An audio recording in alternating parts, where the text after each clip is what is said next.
ICCPR சட்டத்தில் கைது செய்யப்படுவாரா உதய கம்மன்பில? சிறைச்சாலைகளில் அடைத்து வைக்கப்பட்டிருக்கும் 2 அரசியல்வாதிகளுக்கு விசேட உணவு வழங்க அனுமதி. விரைவில் கைதாக போகும் மற்றொரு பிரபல அரசியல்வாதி. இவை தொடர்பாக இந்த காணொளியில் விரிவாக பார்க்கலாம். ஐசிசிபிஆர் எனப்படுகின்ற சிவில் மற்றும் அரசியல் உரிமைகளுக்கான சர்வதேச சமவாய சட்டத்தின் அடிப்படையில் விரைவில் உதய கம்மன்பில கைது செய்யப்பட போவதாக செய்திகள் வெளியாகி இருக்கின்றன. ஐசிசிபிஆர் சட்டத்தின் கீழ் விசாரணைகள் தொடங்கி இருப்பதாக குற்றப்புலனாய்வு திணைக்களம் கொழும்பு கோட்டை நீதவான் நீதிமன்றத்திற்கு அறிக்கை சமர்ப்பித்திருக்கிறது. ஐக்கிய நாடுகள் சபையினால் அறிமுகப்படுத்தப்பட்ட இந்த சட்டம் இலங்கையிலும் நடைமுறையில் இருக்கின்றது. அந்த சட்டத்தின் அடிப்படையில் இனங்களுக்கு இடையில் முரண்பாடுகளை தோற்றுவிக்கும் வகையில் கருத்துக்களை வெளியிட்டால் அவர்களுக்கு எதிராக சட்டத்தின் அடிப்படையில் நடவடிக்கை எடுக்க முடியும். இந்த சட்டத்தின் பிரகாரம் தண்டனை சட்டக்கோவையின் 120வது பிரிவின் அடிப்படையில் குற்றச்சாட்டுக்களை முன்வைக்க விசாரணைகள் மேற்கொண்டு வருவதாக குற்றப்புலனாய்வு திணைக்களம் நீதிமன்றத்திற்கு அறிவித்திருக்கிறது. ஐசிசிபிஆர் சட்டத்தின் கீழ் தன்னை கைது செய்து 1 வருடத்திற்கு சிறையில் அடைக்கப் போவதாக ஏற்கனவே உதய கம்மன்பில தெரிவித்திருந்தார். இவ்வாறான நிலையில் தற்பொழுது உதய கம்மன்பில தலைமறைவாகி இருக்கின்றார். சரி, எதற்காக இந்த சட்டத்திற்கு பயந்து உதய கம்மன்பில மறைவாக இருக்க வேண்டும்? அதாவது ஏனைய சட்டங்களை போல் இந்த சட்டத்தின் அடிப்படையில் கைது செய்யப்பட்டால் விரைவாக பிணையில் வெளியில் வரக்கூடிய சாத்தியக்கூறுகள் சற்று குறைவாகவே காணப்படுகின்றன. அதாவது மாவட்ட நீதிமன்றங்களுக்கு இந்த சட்டத்தின் அடிப்படையில் கைது செய்யப்படுகின்ற நபர்களுக்கு பிணை வழங்க முடியாது. மேல் நீதிமன்றத்தால் மாத்திரமே இந்த சட்டத்தின் அடிப்படையில் கைது செய்யப்படுகின்ற நபர்களுக்கு பிணை வழங்கக்கூடியதாக இருக்கும்.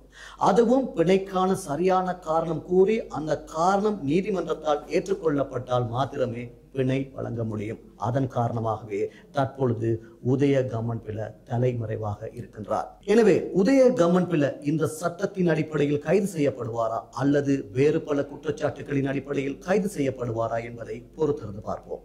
அரசியல்வாதிகளின் கைது தொடர்ந்து நடைபெற்ற வண்ணமே இருக்கிறது. குறிப்பாக இந்த வருடத்தின் ஆரம்பத்திலிருந்து இதுவரையான காலப்பகுதியில் 10க்கும் மேற்பட்ட அரசியல்வாதிகள் கைது செய்யப்பட்டிருக்கின்றார்கள். சிலர் பிணையில் செல்ல அனுமதிக்கப்பட்டிருக்கின்றார்கள், சிலர் தொடர்ந்தும் விளக்கமறியலில் வைக்கப்பட்டிருக்கின்றார்கள். இப்படி சிறையில் வைக்கப்பட்டிருக்கக்கூடிய 2 அரசியல்வாதிகளுக்கு விசேட உணவு வழங்க அனுமதி வழங்கப்பட்டிருக்கிறது. அதாவது கடந்த வாரம் 3 அரசியல் பிரமுகர்கள் கைது செய்யப்பட்டார்கள். அதிலே அதுருளிய ரத்ன தேரர், அதே போன்று முன்னாள் அமைச்சர் ராஜித சேனாரத்ன, முன்னாள் ராஜாங்க அமைச்சர் நிமால் லான்சா ஆகியோர் கைது செய்யப்பட்டிருந்தார்கள். இவர்கள் வெவ்வேறு குற்றங்களுக்காக கைது செய்யப்பட்டிருந்தார்கள். நிமால் லான்சா 2006ஆம் ஆண்டு நீர்கொழும்பு நகர சபையினுடைய உப தலைவரை தாக்கியமை, அவருடைய சொத்துக்களை தாக்கி சேதப்படுத்தியமை போன்ற குற்றச்சாட்டுகளின் அடிப்படையில் கைது செய்யப்பட்டிருக்கின்றார். அவர் எதிர்வரும் 12ஆம் தேதி வரை விளக்கமறியலில் வைக்கப்பட்டிருக்கின்றார். அதே போன்று ராஜித சேனாரத்ன கைது செய்யப்பட்டிருக்கின்றார். அவர் முகத்துவாரம் மீன்பிடி துறைமுகத்தை குத்தகைக்கு வழங்கியமை தொடர்பில் அந்த குத்தகை கால பகுதியில் அரசாங்கத்துக்கு சுமார் 2 கோடி ரூபாய் நட்டம் ஏற்பட்டதாக கூறி அவர் மீது குற்றச்சாட்டு முன்வைக்கப்பட்டது. அந்த குற்றச்சாட்டின் அடிப்படையில் கைது செய்யப்பட்ட ராஜித சேனாரத்ன எதிர்வரும் 9ஆம் தேதி வரை விளக்கமறியலில் வைக்கப்பட்டிருக்கின்றார்.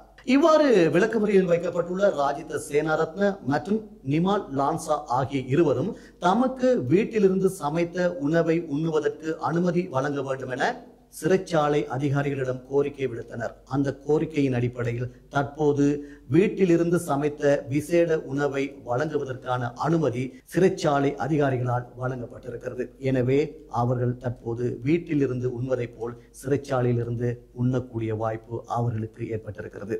இந்த நிலையில் ஊழல் குற்றச்சாட்டுகளோடு தொடர்புடைய மற்றும் ஒரு பிரபல அரசியல்வாதி கைது செய்யப்பட போவதாக செய்திகள் வெளியாகி இருக்கின்றன. அவர் யார் என்று சொல்லப்படாவிட்டாலும் கூட அவர் தொடர்பான சில விடயங்கள் அந்த செய்தியில் குறிப்பிடப்பட்டிருக்கிறது.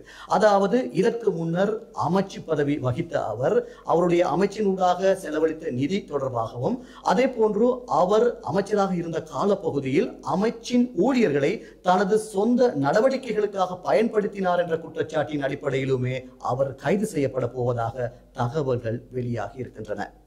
அந்த அமைச்சில் கடமையாற்றிய ஊழியர்களை தற்போது விசாரணைக்கு உட்படுத்தி வருவதாகவும், அது தொடர்பான தகவல்களை திரட்டிய பின்னர் குறித்த அமைச்சரை விசாரணைக்கு உட்படுத்தி கைது செய்வதற்கான நடவடிக்கைகள் எடுக்கப்படும் எனவும் தெரிவிக்கப்படுகிறது. அந்த அரசியல்வாதி யார் என்பதை வெகு விரைவில் நம்மால் காணக்கூடியதாக இருக்கும். இப்படி அரசியல்வாதிகள் தொடர்ச்சியாக கைது செய்யப்பட்டு வரக்கூடிய இந்த சந்தர்ப்பத்தில் மற்றொரு முக்கியமான சம்பவம் இலங்கையில் பேசு பொருளாக மாறியிருக்கிறது. அதாவது இந்தோனேசியாவில் கைது செய்யப்பட்ட பாதாள உலக குழுவினர்கள் கடந்த சனிக்கிழமை இலங்கைக்கு அழைத்து வரப்பட்டார்கள். அவர்களுக்கும் அரசியல்வாதிகளுக்கும் இடையில் தொடர்பு இருப்பதாக ஏற்கனவே தெரிவிக்கப்பட்டது. தற்போது விசாரணைகள் நடைபெற்றுக் கொண்டிருக்கக்கூடிய இந்த சூழலில் அவர்கள் தொடர்பான மற்றும் பல சிறப்பு தகவல்களோடு அடுத்த காணொலியில் உங்களை சந்திப்போம். நன்றி, வணக்கம்.